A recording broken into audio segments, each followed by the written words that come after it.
If you would like to support the podcast and get some extra content while you're there, head on over to patreon.com/SevereMMA podcast and sign up. From the rewatch to the Q&A, we will have loads of content every week. So sign up, patreon.com/SevereMMA podcast. And now, here's the podcast.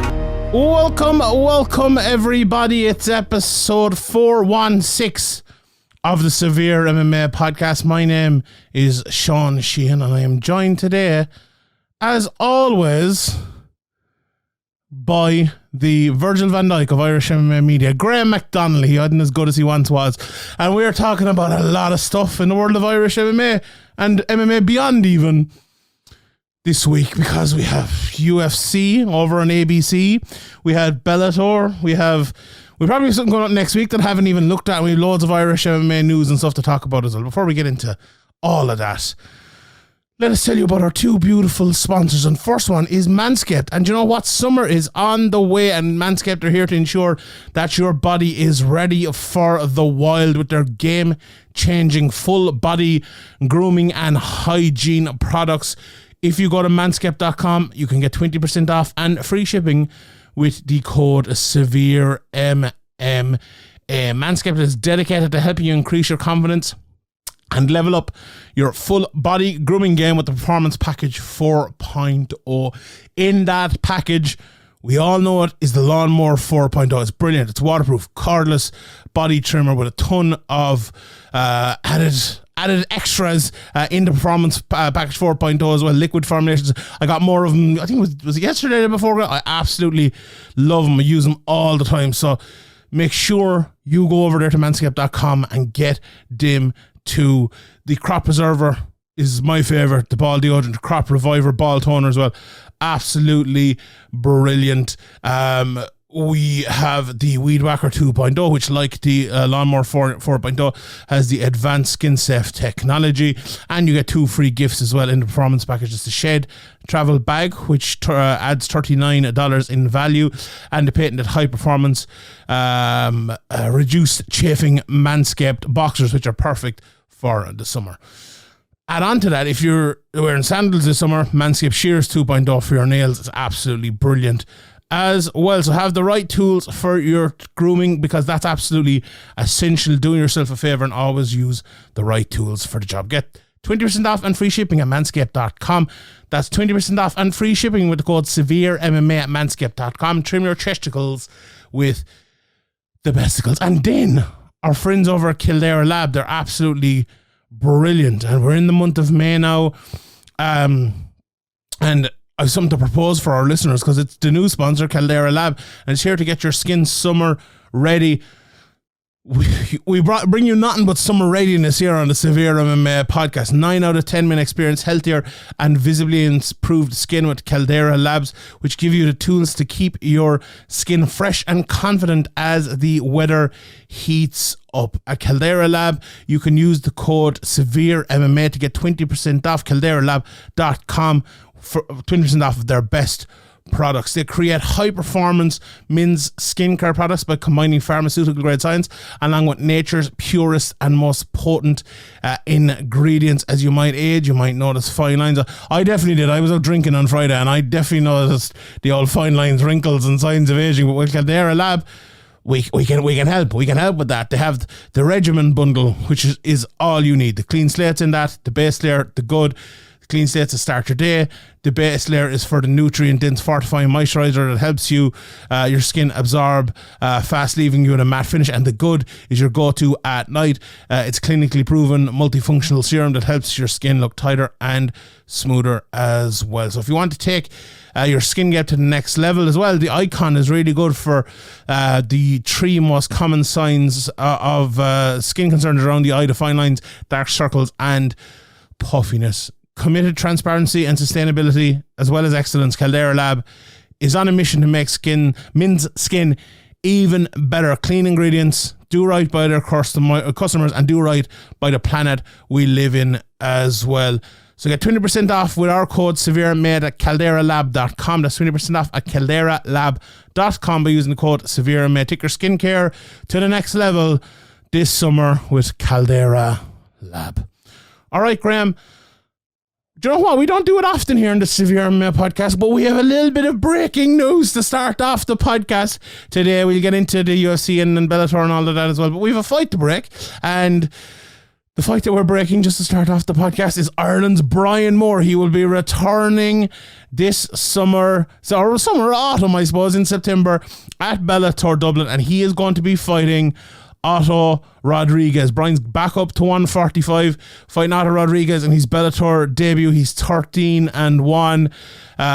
He was due to fight Aaron Pico, so that's how much they think of him. This guy is a very, very, very good fighter.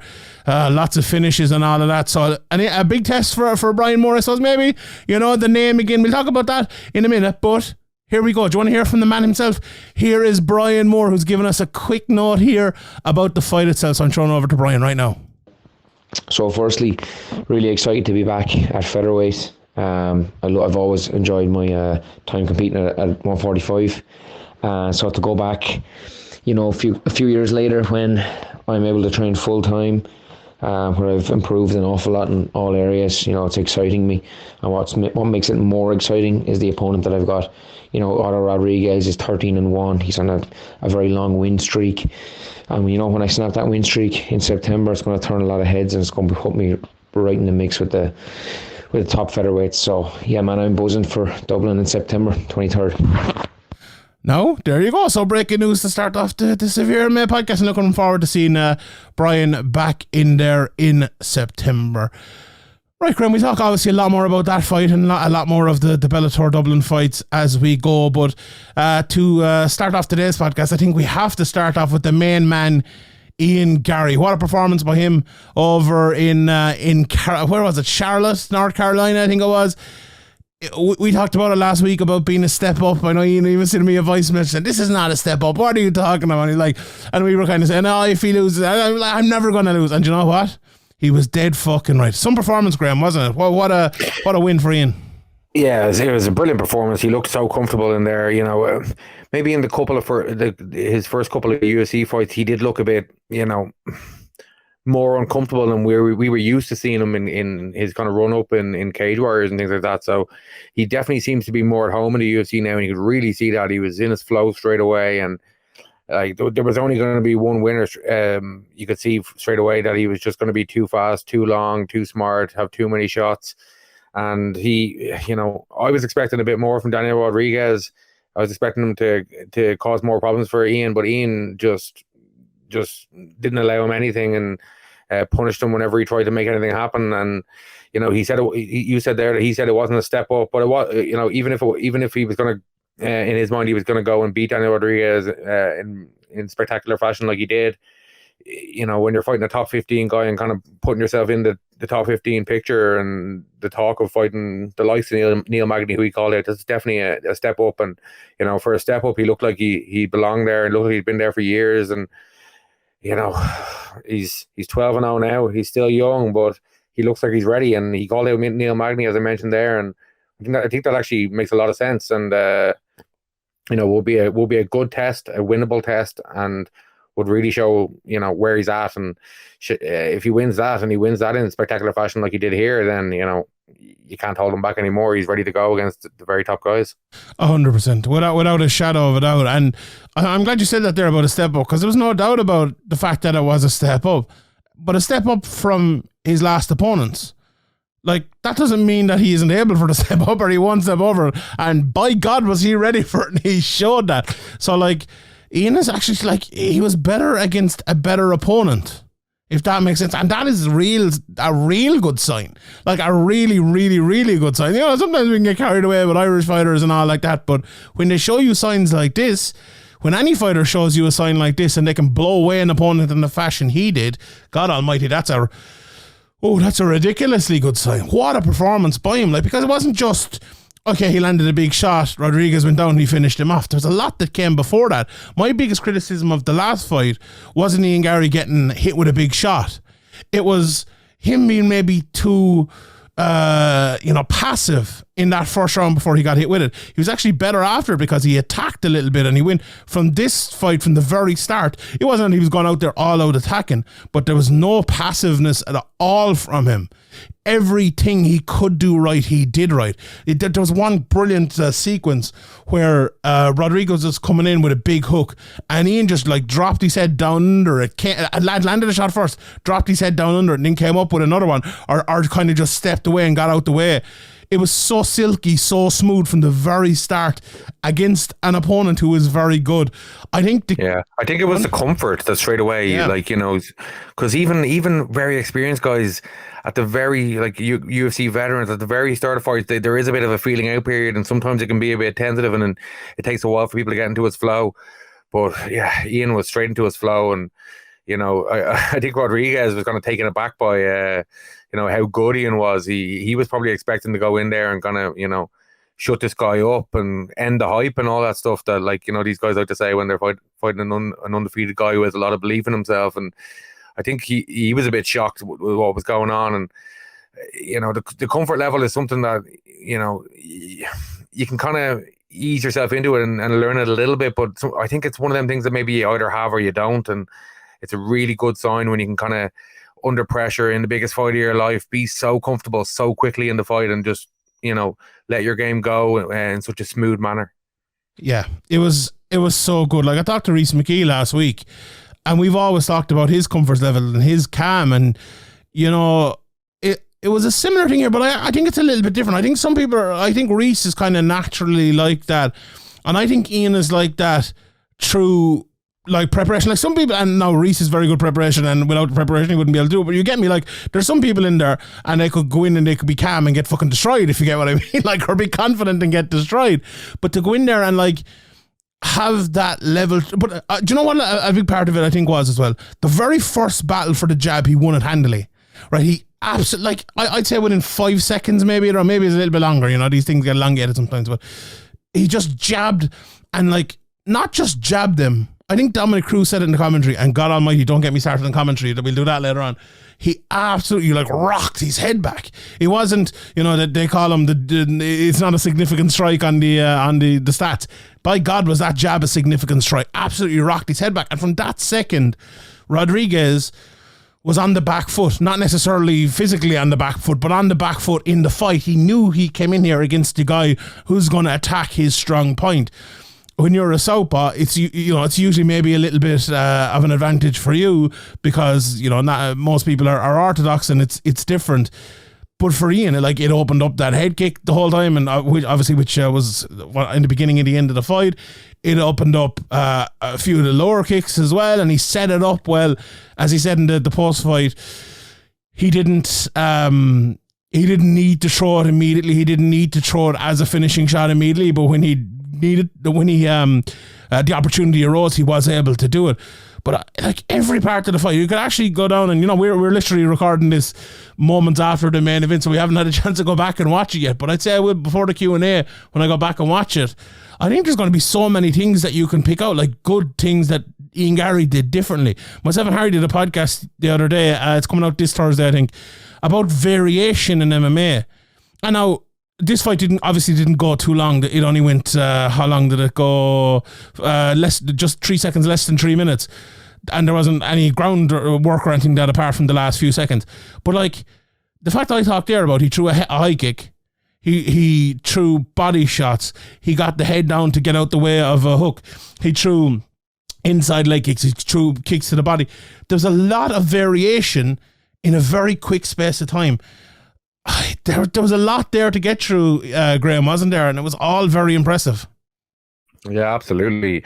And, you know, even, you know, outside of the kind of fighting, a lot of people have been very skeptical of Ian, and, you know, a lot of the McGregor comparisons, and the UFC kind of played into that. But when you're putting on performances like that, and you could see the kind of the Twitter reaction and the stuff they put on the TV, that fighters were saying, you know, Ian is the real deal. And I think this is one of them performances where people will sit up and take notice and say, okay, maybe I don't, you know, I'm not vibing with the guy's personality or whatever, but this guy is definitely a real prospect. And sometimes, that can be clouded by people's emotions. But I think this is the kind of performance that will make people take you seriously. And, I mentioned earlier the Neil Magny fight, but if they're not putting that together, there's loads of really interesting fights that I think people, the general public, are going to be very excited for now. It's, if they keep putting them on, random fight nights, it may take a little bit longer. But if they put his next fight against Neil Magny or somebody similar to Neil Magny on a big card, I can really see him kind of breaking out even more in his next fight, because he does seem ready. I'm always talking about the Irish guys needing to take the slow roll, and I think he's taken the right kind of journey, and he's taken the step ups when he's needed to, and he's learned from each step up and made adjustments, and he's doing everything at the right time. So I think it is time to kind of give Ian Garry a main event or a co-main event of a big card, or even obviously selfishly a Dublin card would be phenomenal. And we have loads of Irish fighters ready to go to sign to the UFC, so it would be, for selfish reasons, obviously that would be ideal. Yeah, we'll get back to that in a second, but I just, like, on what you were saying there about Ian, I think the whole there's two parts of it, right? There's the kind of the personality, what he says in interviews and stuff like that, and the true part of it, and the way he says it, right? So I put up an interview I did with Ian before he made his pro debut, and even one or two after that. He was always talking about not necessarily taking the slow road, but gaining experience and doing this fight, that fight to get to a place. Like, he said, he was kind of saying, I need, like... Over the years, I heard him say, I'm learning, like, time and again. And he was literally from before his pro debut, he was saying that. And I love that, because whenever we talk, and this is not Irish bias or whatever, but whenever we talk about fighters, we always talk about, having a ladder to the top. And on each step, you have a reason for that step and a way to, work to the top that shows that you are ready, and not to show you're ready, but to actually get you ready. And I think that's what we were talking about here before this. Like, maybe say a Tim Means fight would have made more sense, because then you could fight Rodriguez afterwards. Now, we were proven wrong. Let's say, no, I don't think any of us picked him to beat Rodriguez, and in fact, I picked the finish on my bet of the week, and also, there you go. But, I think that's something Ian has always done, right? And I think a lot of people have always gravitated to the fact that there's been very little bullshit in that part of it. Because most people are saying, I'm going to be a world champion, I don't care what I have to do, I don't care who I have to beat, and that's all well and good. And Ian says that too, but he also gives you the steps to get there, so it makes more sense. Now, the delivery of it as well, and look, with anyone, the delivery of it is always going to... be loved by some people and be hated by other people. Like, on the way up when he was in Cage Warriors, it was all love, and the same with a lot of people. Paddy Pimblett, maybe a little bit less with Paddy, but for a lot of people, it's all love. And then you get to the UFC and things start going to another stratosphere, and then some of it's love and some of it's not love, or some of it's like, oh well, he used to be like this, and he's like, and that's going to be the same for everyone. And that's a thing he has to deal with. The fact that he's obviously become a lot more savvy with social media, and a lot of his posts are going up and they're very edited, and some people don't like that. They like naturally, and they like him in interviews and things like that, and that's absolutely your prerogative. But I was looking yesterday, and or the day before, and like that pizza thing, I feel like a lot of the Irish people were like, oh, okay, this is a bit weird. And then a lot of the Americans were like, oh my God, that's absolutely hilarious, the funniest thing I've ever seen. So, there's a lot more Americans out there that he needs to win over than Irish, I think. And I think, as you said, one Dublin card, and quickly the Irish will be quickly won over. But also with performances like this, absolutely everyone will be won over. And as long as you keep putting on performances like this, it doesn't matter how many pizzas, it doesn't matter how many Instagram posts you put up or TikToks or whatever you might be doing, this is all that matters. And if you can produce what Ian Garry produced here, and against Neil Magny, and against Wonderboy, and against whoever's next, then you'll be fighting for the title after that. And he can talk about his 6 fights all he wants, but if he wins the next 3, he'll be fighting for a title. I guarantee you that. That's my guarantee if he wins them. Now, that's any will win him, but if he does, it's not going to take 6 fights, and that's my prediction there if he can keep going. And it's brilliant. It's absolutely brilliant. If you could pick your ideal next opponent for Ian, who would it be? I was thinking Wonderboy. I thought he was going to call out Wonderboy. I really did. Like, Wonderboy look, it's a very, very tough matchup for him.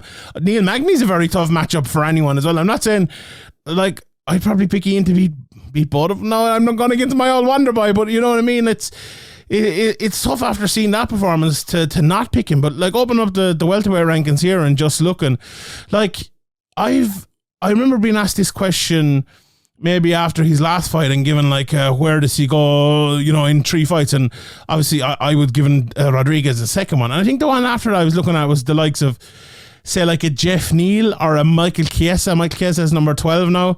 I think Ian Garry would decimate Michael Chiesa. I was thinking Chiesa, you know, it's a nice kind of build fight. You could put that on a local card and have it kind of as a showcase. Like, no disrespect to Chiesa, but he'd obviously be a bigger favourite, probably, in my opinion, over Chiesa than he would over Magny, even though I'd expect him to probably be a favourite over Magny. And, you know, the Magny fight maybe would be more likely to go to a decision than a Chiesa fight as well. So, yeah, it depends on where they're going to go. But, you know, if they want to do a Dublin show, I think maybe a Chiesa would be a good choice. I think if you're headlining a Dublin show, look, we would take Chiesa, we would take Magny, we would take anyone. I think you do that with a Wonder Boy type of fight, really, because like, I think you do it with a fight that if you win it, you could be fighting for a title. Now, at this exact minute, no, that wouldn't happen because we have Colby next, and then we obviously have Belal as well. But let's say the Colby fight happens, Belal is next lined up, Chimaev's gone to 185. Like, okay, there isn't Shavkat, maybe the next obvious one there, but there isn't someone like massively obvious around aside from Shavkat. And then Wonderboy is ranked number 7. So you beat Wonderboy, you're top 6, top 5 possibly there, and you're very, very close. But now, as I said, that's 3 fights away. But if that was the fight in Dublin to get you to that next level, it could be absolutely massive. And now we're going, you know, we're climbing 3 or 4 steps up the ladder here, which we probably shouldn't be doing. But it's hard not to do that after what we just saw, and it's hard not to get excited. And you know what? I don't give a fuck, because it's such a great time for Irish MMA. You know, we talked about it last week or the week before as well, and it feels like, you know, there's been knockback for Irish MMA, and it's been tough. Like, we've been here covering it, and we've been talking now about all of it. We've been talking about the bad times, and, you know, and we're not ignoring the bad times, and no one ignores the bad times or the bad results or whatever it might be. But God Almighty, when the good times are here, let's enjoy them. And to be sitting here covering this and seeing lads winning like this, but to be seeing the fans as well, and everyone's like, oh, here's the next fight up, and they're winning all these fights. And Danny McCormack has her belt, and Sean Bannon is the next in line, and the 3 lads from up at Ulster with the belts, Hughes, Loughran and McKee, absolutely brilliant. Key for winning that massive fight. Lee Hammond coming up on tough, starting in 2 weeks' time. Sinead Kavanagh, probably number 1 contender. Liam McCord putting on that unbelievable performance. Everyone at Cage Warriors Dublin, the last that did put on a great performance. Ian here, even the likes of Johnny Walker, you know, which we'll get to in a minute as well. And I'm, you know, Kieran Clark at Bellator, and Quealy in the main events, and hopefully James Galler on his way back, and Kenny Makahana and Franz Malambo coming up soon, and John Mitchell coming up soon as well. And everyone, I'm forgetting 100 people, but you know, it's such a great time for Irish MMA, and so many people on good runs, and so many people at the precipice of fucking something special, and it's brilliant. We've literally never had a better time for Irish MMA. Forget about Conor McGregor, right? Forget about him. What's after that? What we have now is better than what we have ever had, and it's absolutely brilliant. It is brilliant. Graeme, you were there during all of it, and you were there during the come up and all. And it feels like this come up has been waiting for a long time, but it's all kind of come very quickly. And it feels like in the last few weeks, it's like, hold on, we all kind of knew that there was a lot of good fighters out there, and we looked at it, but then it was like, wait, here's everyone right now. We have like 4 or 5 belts. We have so many people on the precipice. What a fucking time. It's brilliant. It's kind of funny how it kind of happened in a similar way, and for the previous kind of generation, where everybody kind of was winning Cage Warriors titles and similar things around the same time.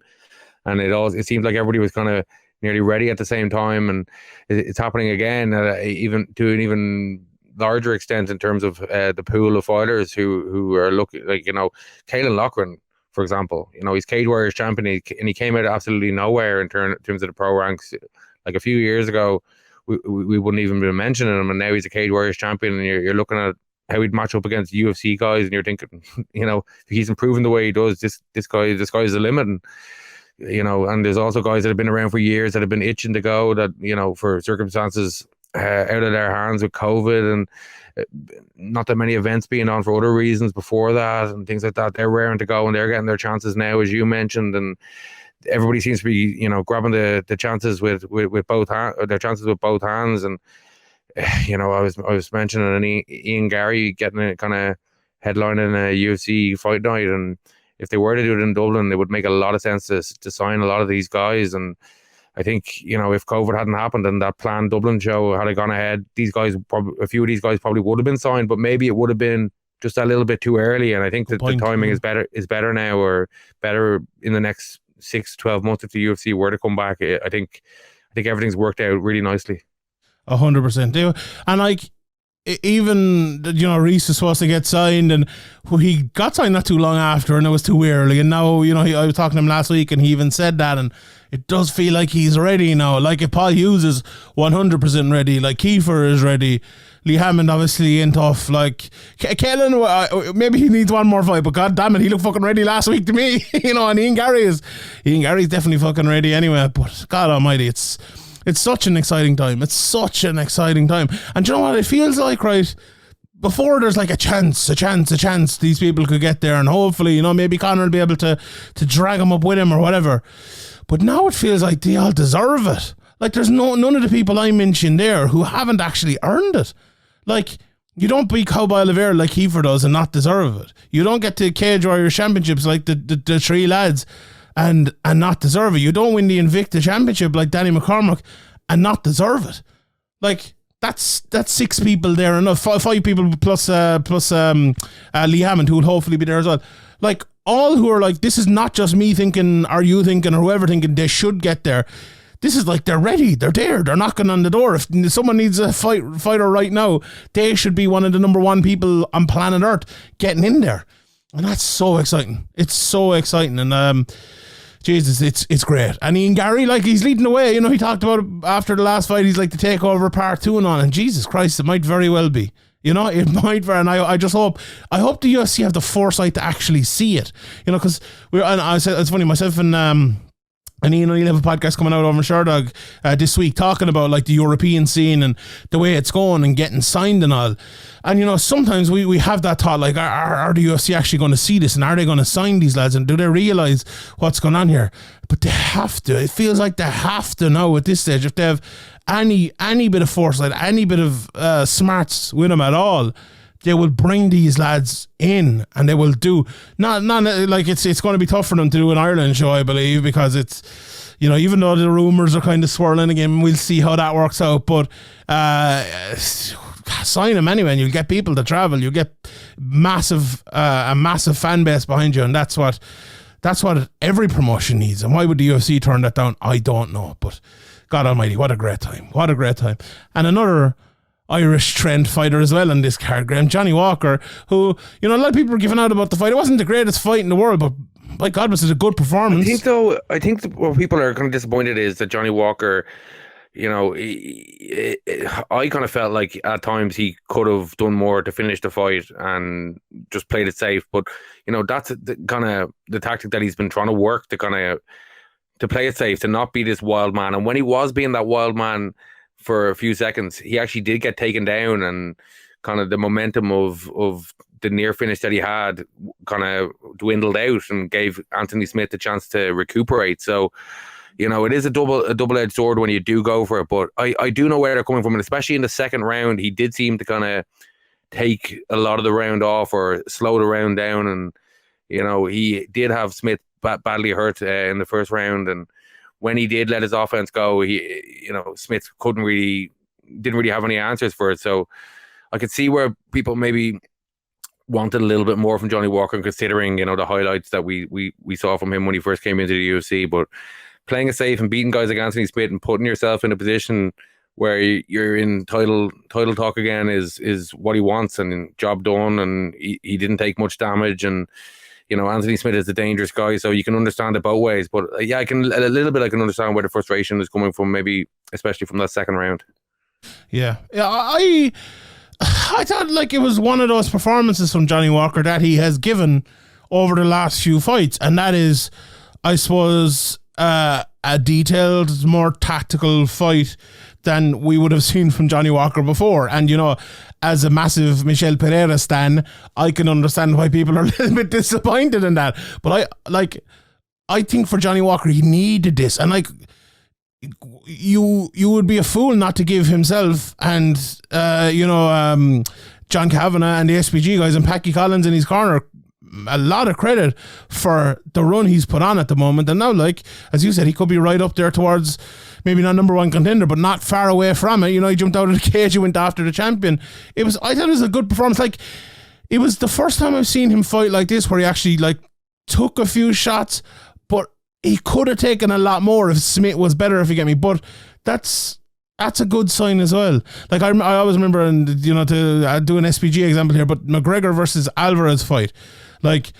I don't think the poor old monkey on Conor McGregor's chest ever got a bad beating as in that fight, because Eddie Alvarez was 2 inches short on every punch and was beating Conor McGregor right in the chest every time. And and what I mean by that was none of them were landing on the face, none of them were landing on the chin.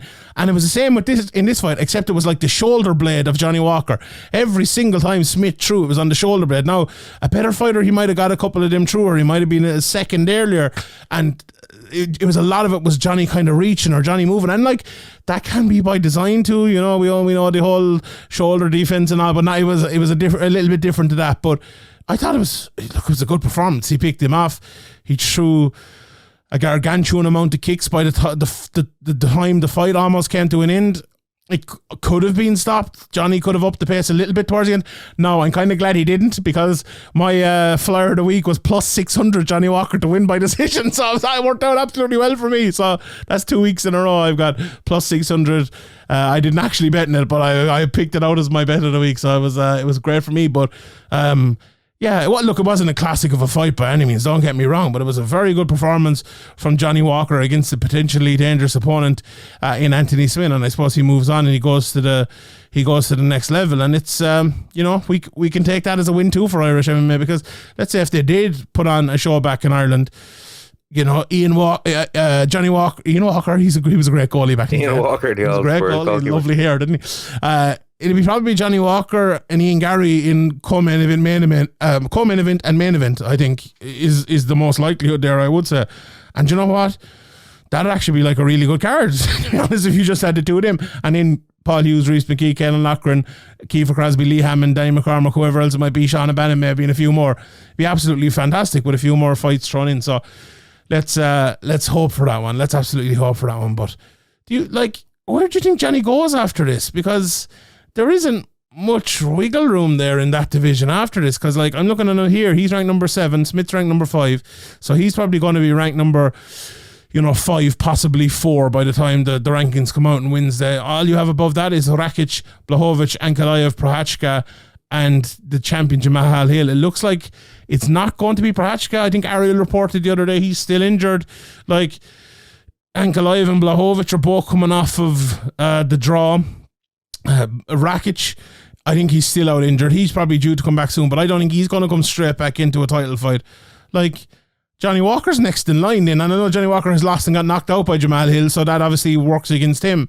But there isn't many great options there. What do you think happens? And this is probably one of the questions in the Q&A which I'm answering here, but it seems like there's a bit of an impasse there. Did you say Jan Blachowicz has a fight already? Did you?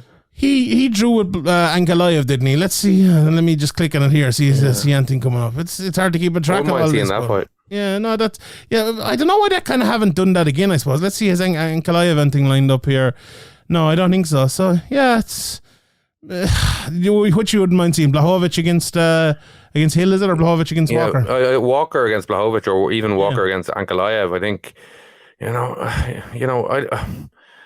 I think maybe a statement win is, obviously he's fought the champion before, so it's difficult. Maybe if it was a fresh matchup, he might have more of a chance. But the fact that as you said, he was finished by the champion before, and he was a dominant win tonight, but it wasn't a spectacular finish. It wasn't a statement win. So I think he needs a statement win, and Jan or Ankalaev would be a big statement win and would put him definitely then in the talk for that rematch.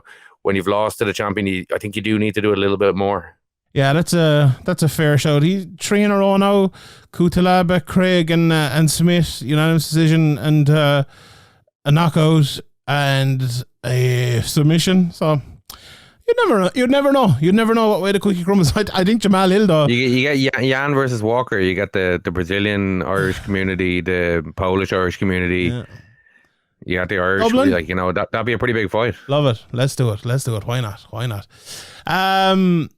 The main event then, Charlton Almeida against Jairzinho Rosenstruck. There isn't much really to analyse in this one. He took him down. He stayed in half guard for a second. He passed. He gave up his back. He choked him out. It was also predictable. Get the way he was taken down as well. Yeah, they comical. mentioned James Toney, and it actually, before they even mentioned it, came to my mind. I was like, that wasn't good. Yeah, it was the one good bone from the commentary in the whole night. But and they were trying to be like, it's like your Shamsa level. Hamza, oh god, it was I don't know. I think Almeida. I know Rosenstruck, he's a dangerous guy on the feet, but I don't think he really proved anything with this performance. I think, although he did everything right, it was just so bad from Rosenstruck that I don't think I really learned anything about Almeida in this fight. No, I just got him a paycheck, and that was that.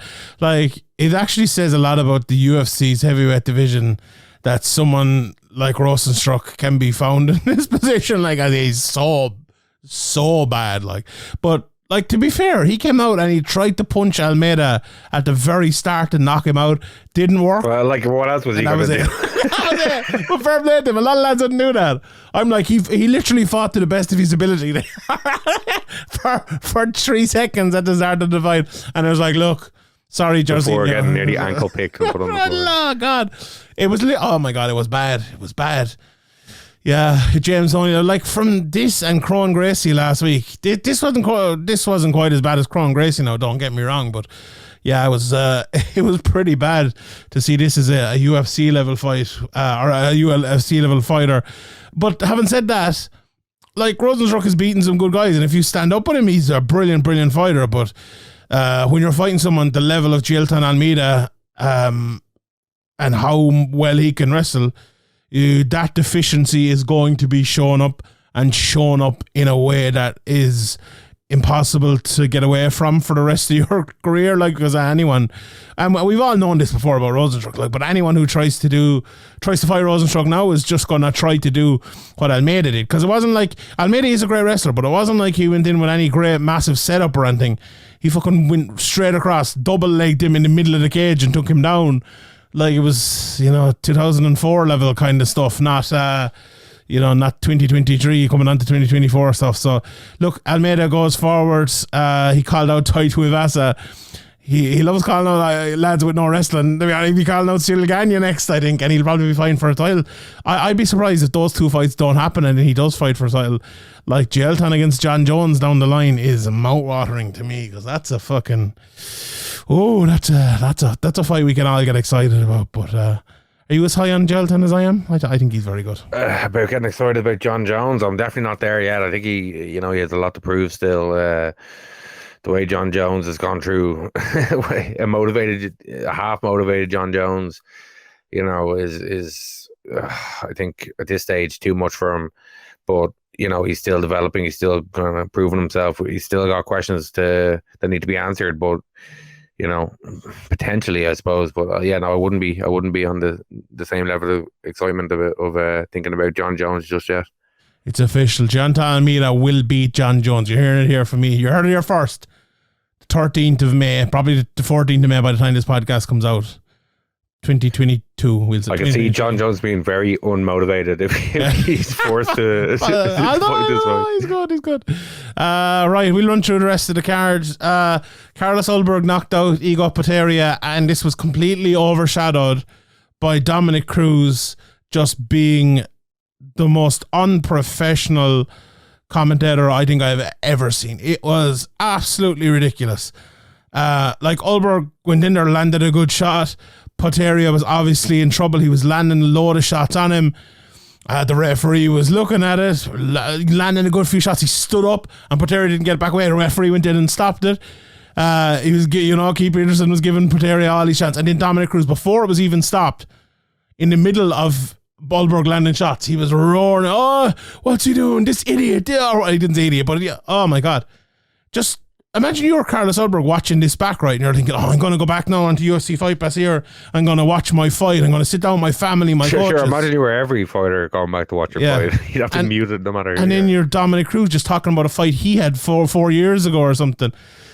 It was I do go Dominic overboard Cruz for the last even year or so now just doesn't seem to care anymore. I don't know what he used to be kind of a real details man and only come in when he had something important to say, but now it's just I don't know what's going on.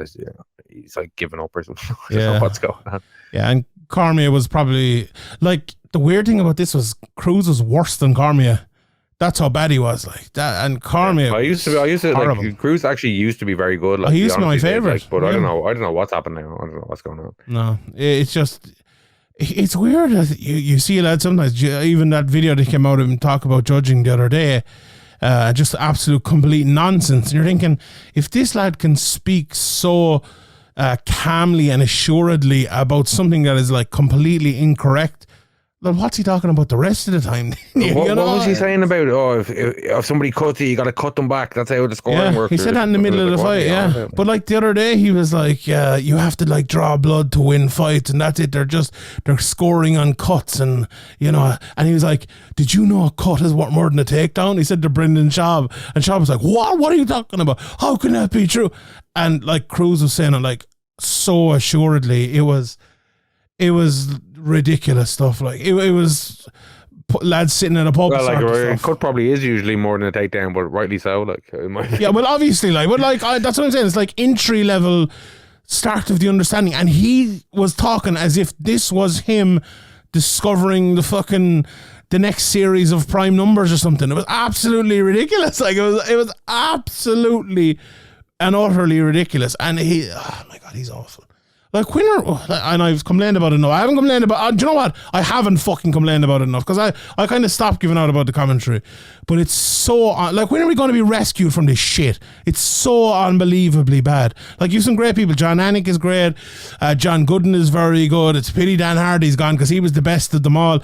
I don't mind Bisping too much. Bisping jokes at the right time and things. Paul Felder is very good. Laura Sanko is very good. You have some very good people there.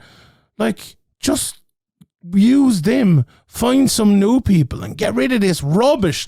Who wants to listen to Daniel Cormier just roaring, laughing and nothing in the middle of a fight in a joke that no one gets except himself? And even John Anik is all right, can we kind of move on here type of thing. I don't know, I can't take anymore. Because it was earlier today as well and there was people around. I had the commentary up and that's why I probably heard it more, because recently I have put the commentary as low as possible so I can just kind of hear the background noise, and so maybe I can put together what they're saying. I have it 2 or 3 the commentary so low at night. Why do we have to live that way? Why do we have to live with this shit?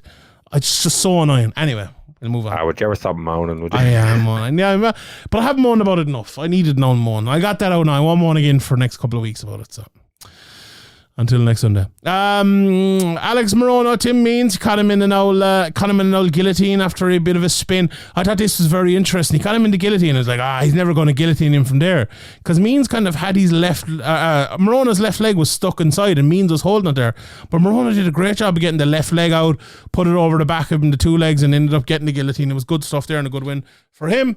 Brilliant knockout win for Matt Brown. Came right over the top with a beautiful right hand. At first when I saw it, I was like, oh, did he land the elbow there? But then they showed the reverse angle. No, he caught him flush with the right hand and knocked him out. I was coming into this and I was kind of thinking maybe this is time for Matt Brown, and Court McGee might have enough here. But no, Matt Brown's showed there's a little bit left in the tank and got a lovely win here. Carl Williams beat Chase Sherman in a terrible fight. Silva de Andrade beat Cody Stamen. There was a bit of a controversy in this one, Graeme. Stamen won, was it the third, and Silva de Andrade won the first and the second, but there was the first round, yeah. Stamen got a takedown where it looked for a second like he was going to try and spike Andrade on his head, but he just kind of took him down, and Andrade kind of glanced off his face with his it was kind of a kicking motion, but it just glanced off Cody Stamann's face, and the ref immediately told him to stop and asked Cody, was he all right, and separated them. And then when he restarted it, he just restarted it on the feet, even though, you know, Cody was obviously on top. So that was pretty bad. Cody was playing the game though, wasn't he? Like, and when you play the game, and I think the ref said stop, and he kind of tried to ham it up a little bit, probably, but like, I did eat. I'll have to go back and watch it again. I think the ref caused the whole thing. You know, it was bad in my opinion. Like, okay, if the guy complains and says, "Hey, you just kicked me in the face," and you saw it, then okay, you can stop it and ask him, "Is he okay?" But if he's fighting on and he's fine, like, let him fight on, or at least give him back the position when you do restart the fight, if you are going to stop the fight for the slight glance off the face with the foot. Just like I have a real problem with that recently, because maybe you're right and I'm completely wrong, but I thought Stamann was like backing away as if he'd been kicked very hard, and then the referee kind of said it. Now, if it was the other way around, I'll admit and I was wrong, but and let's say that is the case. Forget about this fight for a second. But let's say someone gets kicked and they back away and they get barely touched. Like, I think the referee is within his rights to put him back standing up.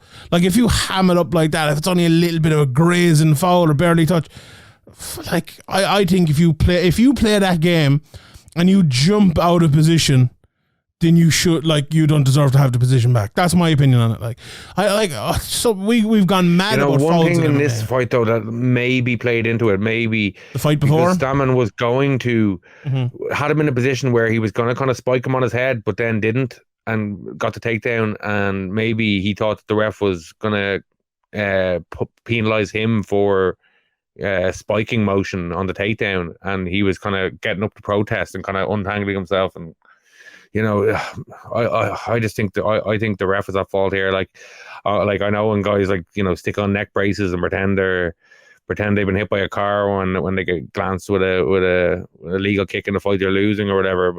I'm definitely not one to get behind that kind of stuff. But in fairness to I think there's enough benefit of doubt here for Cody that, like, I think this wasn't his fault, and that first round could have went differently if the ref hadn't interfered there, and if that round had went differently, he would have won that fight and it would have been in double his paycheck. So, like, these things are important.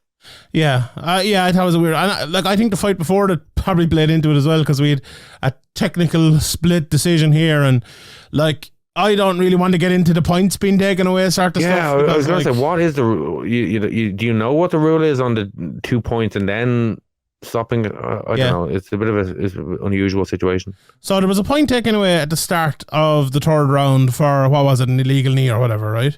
That was grand. The fight went on, and then the fight came towards the end, and he took away another point.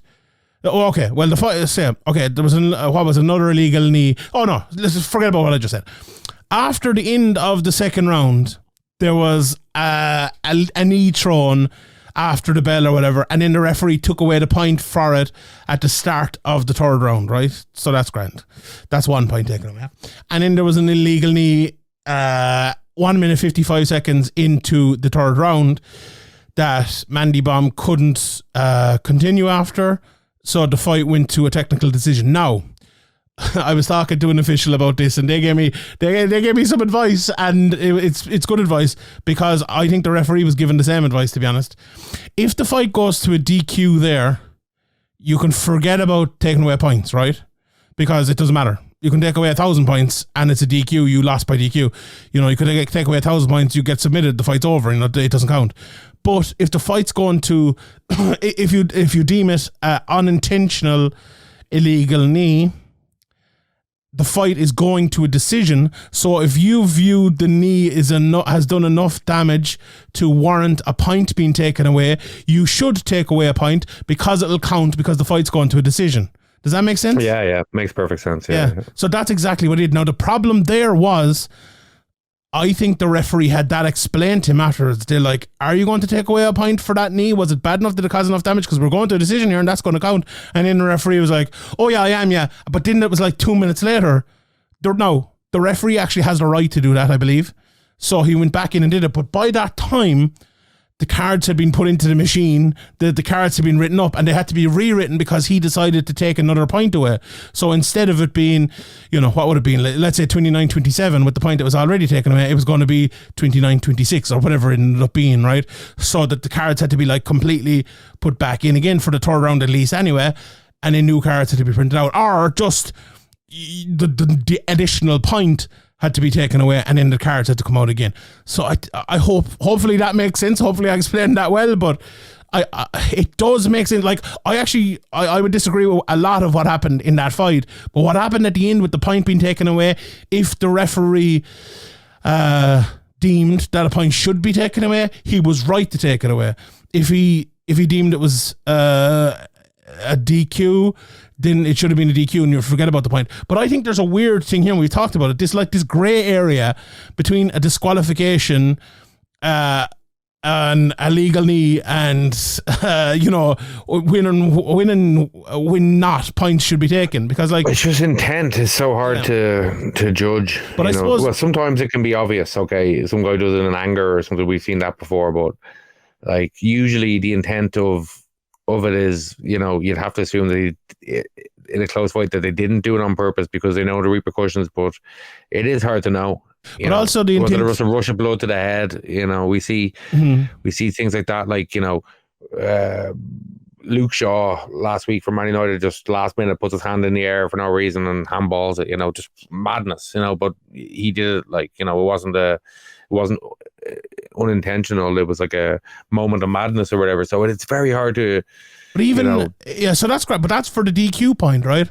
Yeah. But for the point taken away, for the matter of a point being taken away, if it's unintentional but causes an effect, you should still take the point away if you deem it bad enough. Yeah. So for example, if it's like the Cody Stammen fight where it's there's no effect. You don't know the intent, but the impact is so minimal that there's no point. No point is being taken here. The points are too valuable in the fight to take a point in them circumstances. Correct. Yeah. So I think we've cleared up. Now, my opinion would be outside of that points are too valuable and a lot of points shouldn't be taken away. But that's another discussion for another day. I don't think anyone will explain that now as well as we did. We did a great job there.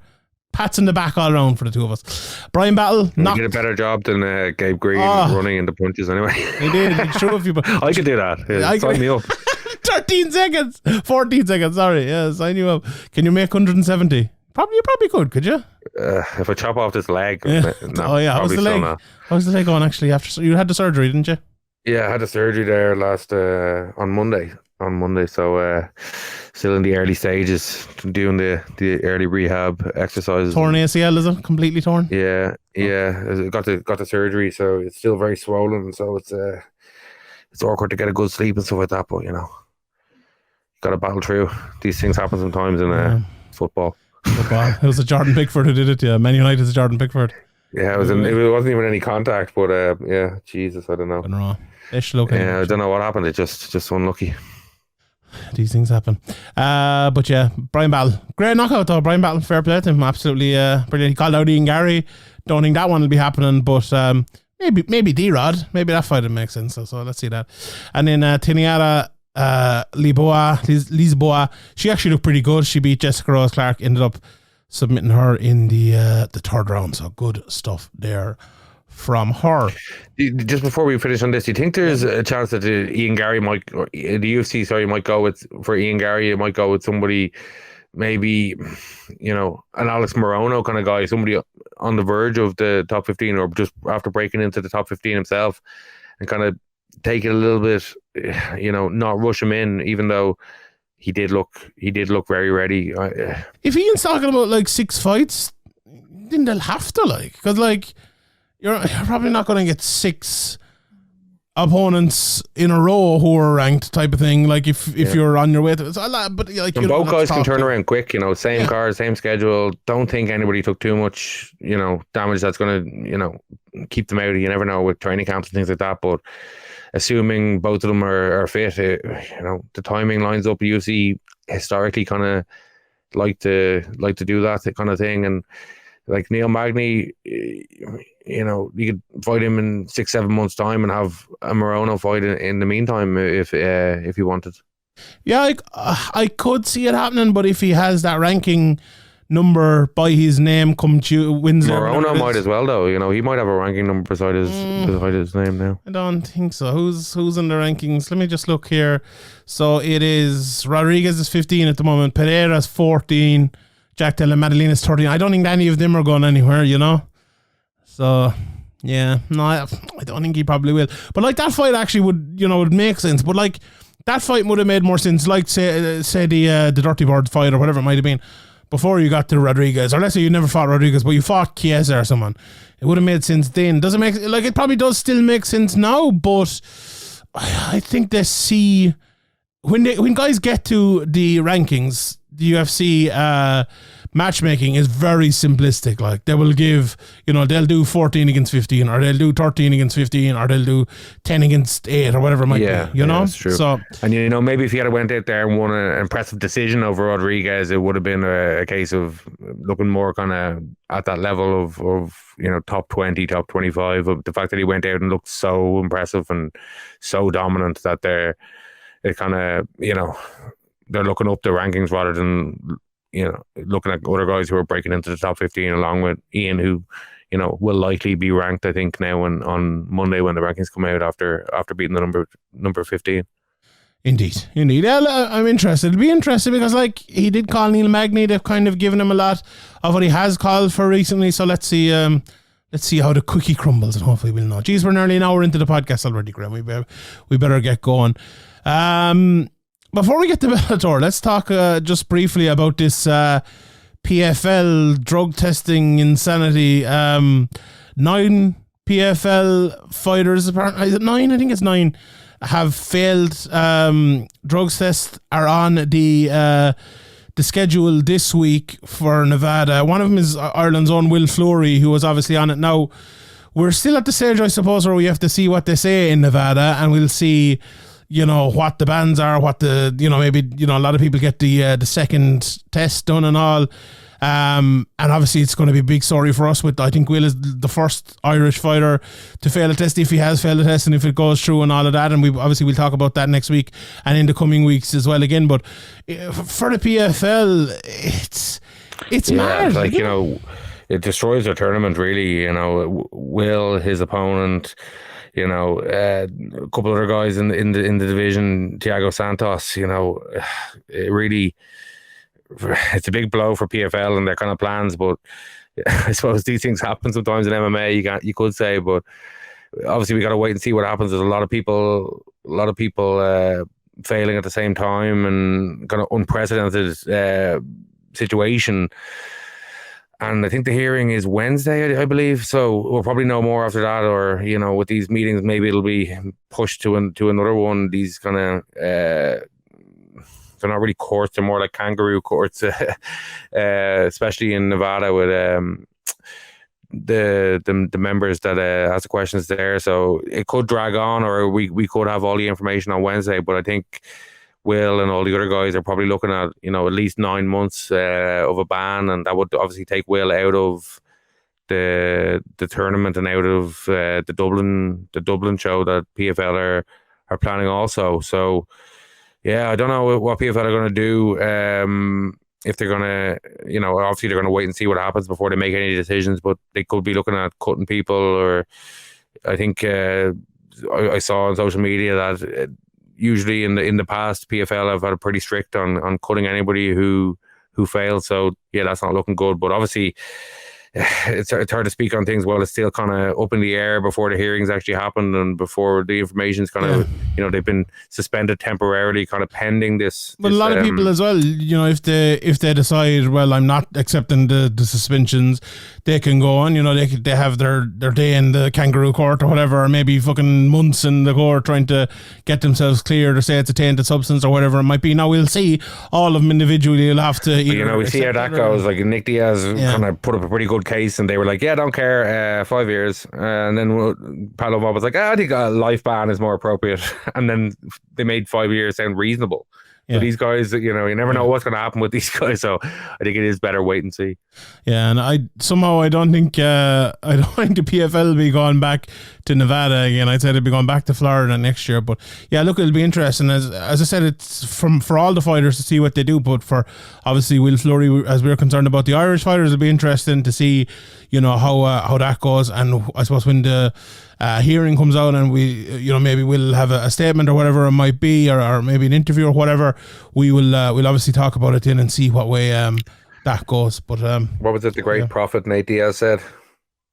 Yeah. Do you know what did he say? No, wasn't it all these motherfuckers on steroids?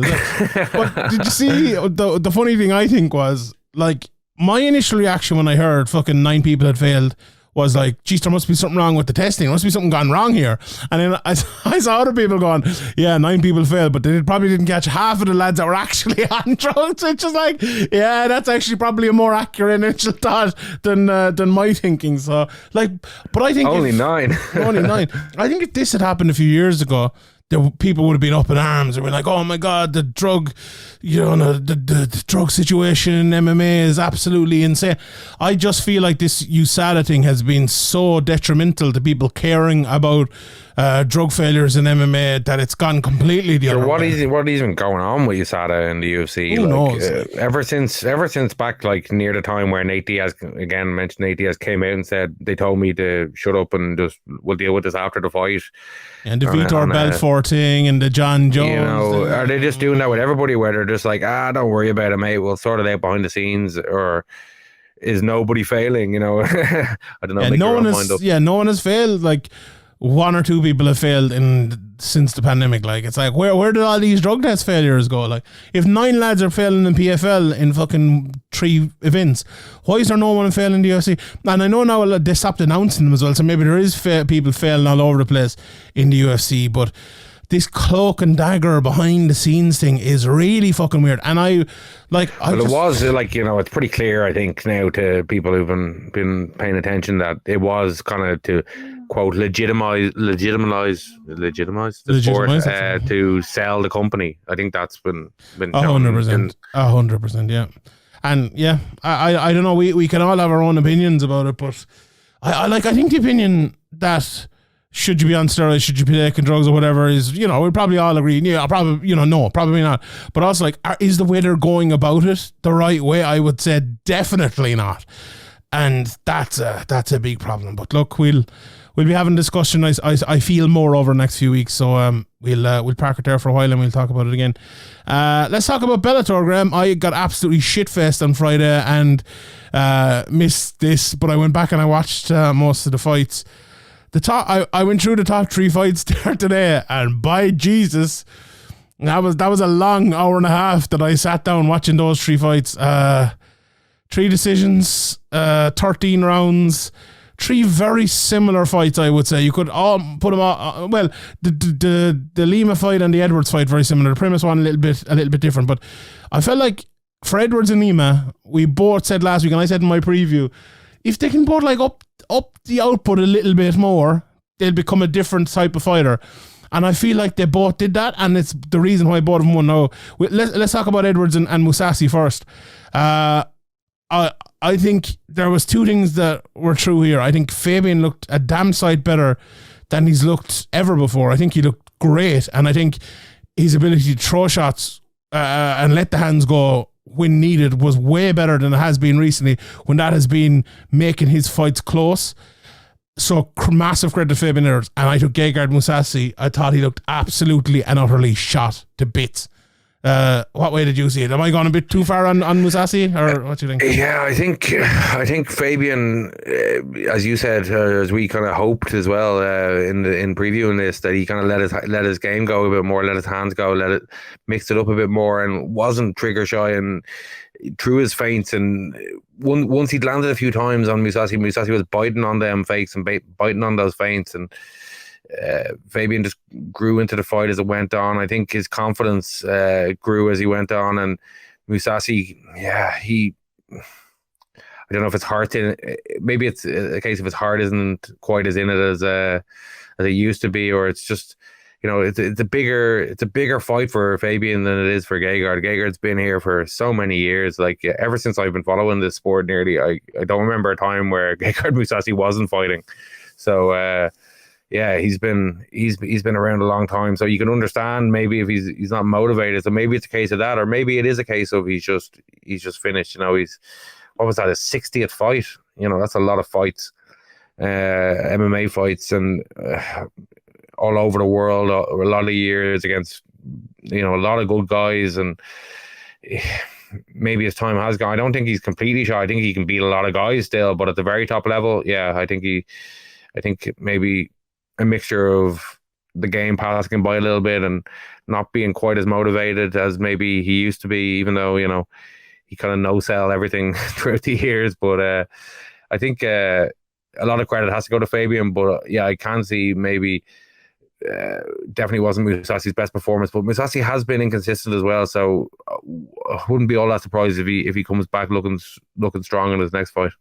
Yeah, indeed. I don't know. No, I had a 50-45. Like, I don't know. I saw on MMA decisions that somebody scored at 48-47 Mousasi, and a few others had it 48-47 Edwards. But like, I didn't see it that close at all. Maybe one round, but yeah, I thought the shots, the much crisper and more impactful shots were coming from Edwards, and I was surprised, even checking social media in between rounds, that a lot of people, a few people anyway, that were watching the fight seemed to be, having this a lot closer than I saw this fight.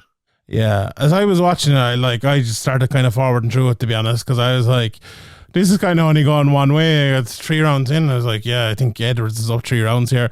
I'd seen the decision, so I knew. I was like, well, the 4th round was a bit of a takedown, isn't it? Wasn't there? But yeah, not much. It wasn't a classic by any means. The Douglas Lima Costello Vancinas one, I actually, like I said, it was very similar. I think it was. I don't think Costello did nearly enough in terms of like trying to push him against the cage, trying to push him backwards, trying to land shots. But I think Lima actually fought very well and took the initiative a lot more, landed his leg kicks a lot more, landed his punches down the middle a lot more, and I wonder. And did well to come back, because the first round probably, he probably lost, and in a 3-round fight, all you need to do is drop another round. And Lima,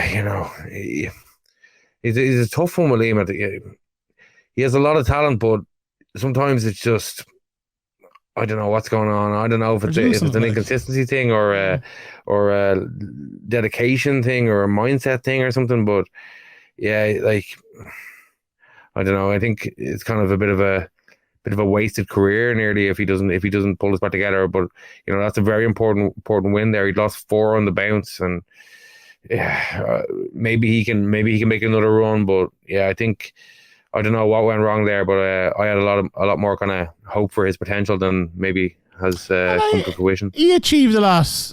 He achieved a lot before those 4 losses in a row, to be fair. So yeah, and he's a little bit older now, and I don't think it's that. I think he's kind of had his career, and it's, this is a rejuvenation. This was a big win, because Costello should have been. He's only 35 though. Yeah, I don't know. Yeah, Costello should be ranked higher than he was, and I think Lima at middleweight now will be gone up a lot further than there. So we'll see how that goes. Maybe they put him in against Mousasi again, and we see how that goes, and maybe the winner of that will be the next in line possibly. But yeah, and then Primus and Mansour Benoit, like, I predicted a fight like this happening, where it'd be kind of mad stuff on the ground and a lot of, moving and shaking and stuff. But I didn't think Primus would win most of it, which he did. He did a great job. Even like early, he got the fight to the ground, and then Benoit did a great job of getting out. And I was like, okay, now that'll be kind of the last of that. But no, Primus kept coming, and he kept catching him in like that arm triangle kind of position and getting on top of him, and did a great job, and got a great win there. So fair play to him, and he moves on in the lightweight tournament. You never know, Ben Primus, he might be a champion again at 155.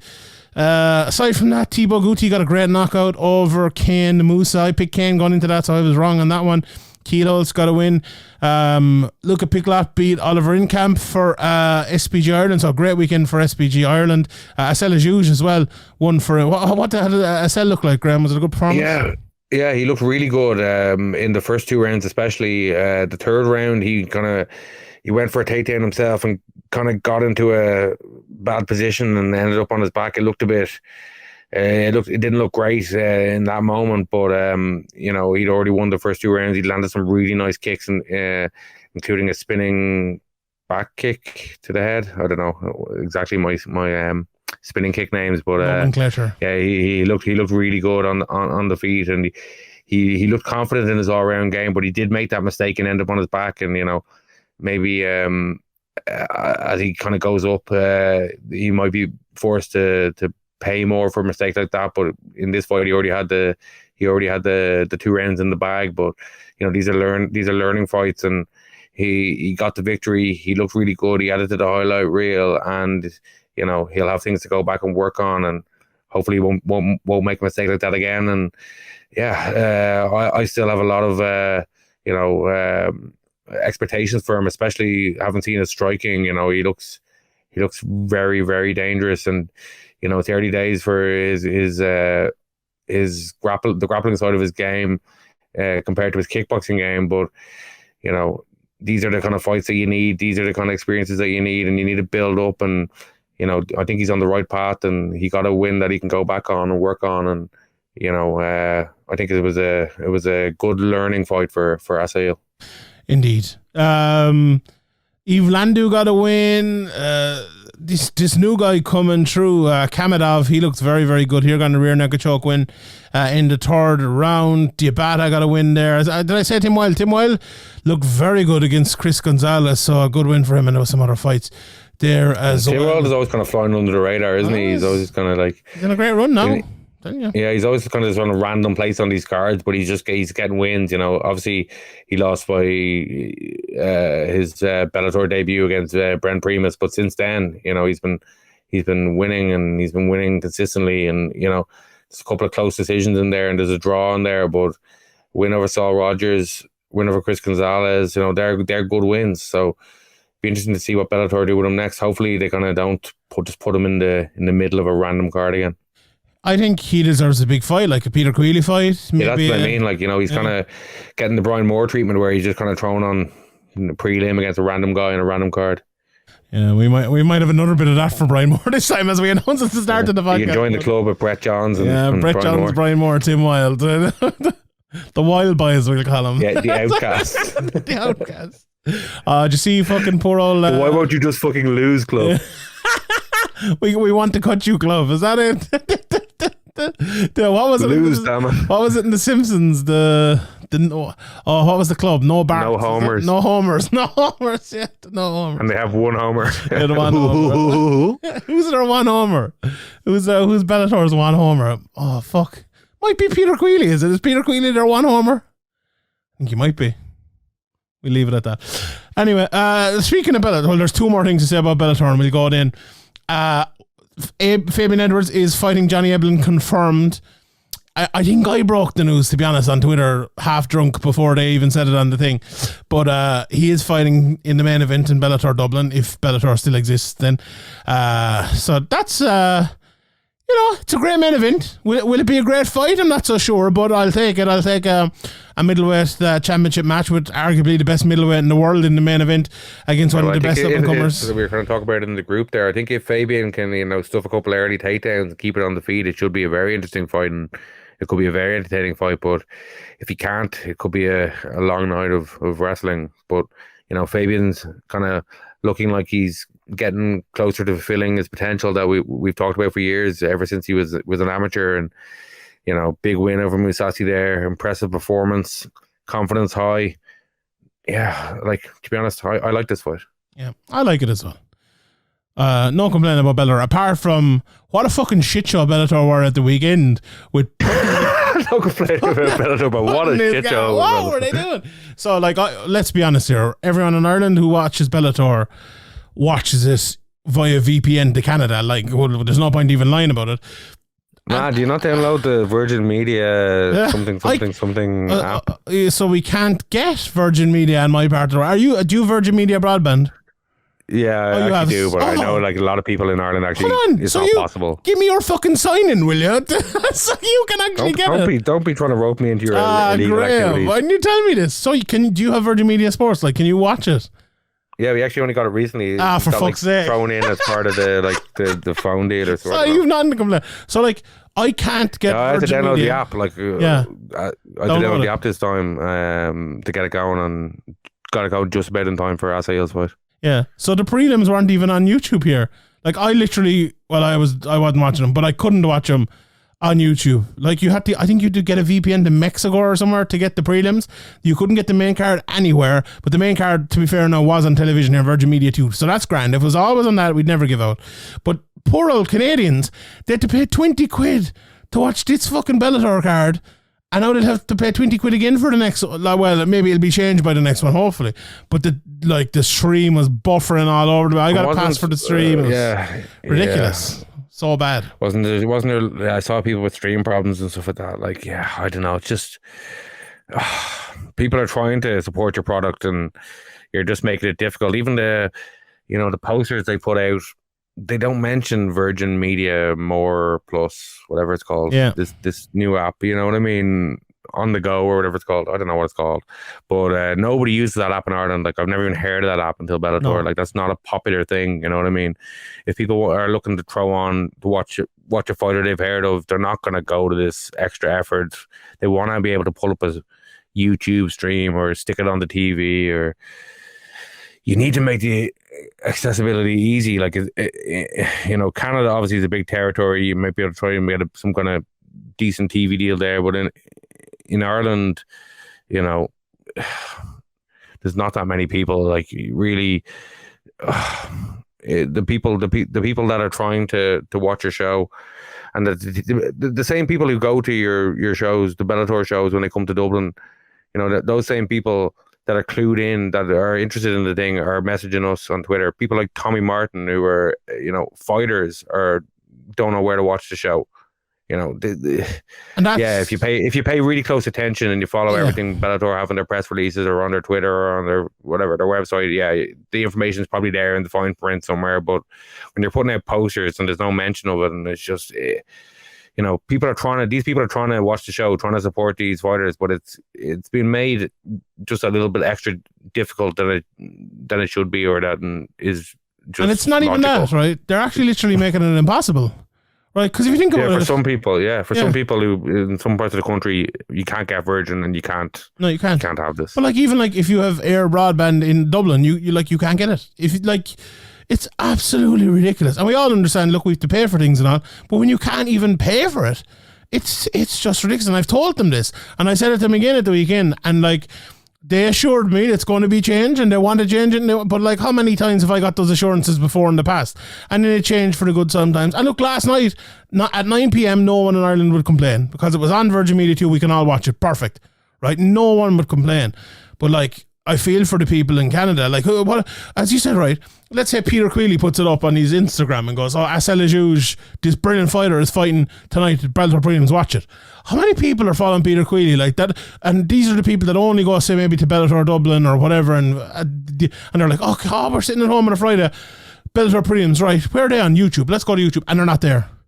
Like, you're missing out on that person watching, say, an Asel Ajouj fight, or maybe tuning in and seeing Tim Weil and go, him versus Peter Queally be a good fight, and then going and buying a ticket to go to the Peter Queally fight. Now they won't know who that is. Now they won't have seen Asel Ajouj. Now they won't have built him up in their head as the next good fighter. Like, and for what? For what? Like, you can't tell me that they have lost out and they have changed their deal from the last event to this event with Virgin, that the prelims now have to be on Virgin Media More and they can't be on YouTube. Like, give me a break. Like give me a break. And honestly, right? Why are they doing this? Well, there's no logic behind this. Why would you charge people 20 quid? Why would you take people the prelims off of YouTube? You're getting into fucking conspiracy theory fucking realm at this stage. You're like, it's just bizarre. It is absolutely and utterly bizarre. It's like they don't want people to watch their fights. That's the only logical explanation, and that's the complete opposite of what logic should be. So, I don't know, lads. I feel like people will agree with me giving out on this one, because like everyone will probably be giving out about this because it's so fucking stupid. But yeah, anyway, we leave it there. Is there fights coming up next week, Graeme? Katie Taylor's fighting next week. You going on boxing? You going to, no? down the road from you? No. I have much interest either. Mackenzie Dern and Angela Hill next week in the UFC. I think Can't wait for that one. Shabazian and Hernandez. Oh, we'll all be fucking tuned in hard for that one. I'm reading down through it here, and yeah, indeed confirmed. No fight I give a fuck about. So yeah, we'll have a preview show for that one, lads. Best of luck to Ian and Harry in the preview. I won't be joining them this week. I can tell you that for free. But yeah, look, there's lots of MMA coming up. Anyway, we have the Canadian card coming up, which Ian will be at. Feet on the ground for that one. We've Bellator Dublin coming up. We have actually, I think around now, I think in about an hour's time, Stephen Costello is fighting as well. Another SPG guy is on a card. So best of luck to him, and hopefully by the time people listen to this, he might have won that fight as well, because it's been a great time for Irish MMA. And yeah, long may it continue. Right, we leave it there. Thanks everyone for listening, watching. Well, listening, we're not in video yet. Yes, being the operative word. Maybe soon. If you want it, let us know. Follow me on Twitter at Sean Sheehan BA. Please hit the like button, hit the subscribe button. If you wouldn't mind going over to Patreon, keep the lights on for us. Help us keep the lights on. Patreon.com/SevereMMA podcast or SevereMMA.com/points, because it's the price of a pint a month. Absolutely for nothing hardly. Do you know what? I was in Patrick's Well the other day and I bought a roll and it was $5.75. That's in Dublin. Limerick. In Limerick, yeah. That's fucking Dublin price a roll there. Shocking. Our Patreon should be like is a around 50% discount for living in that shithole.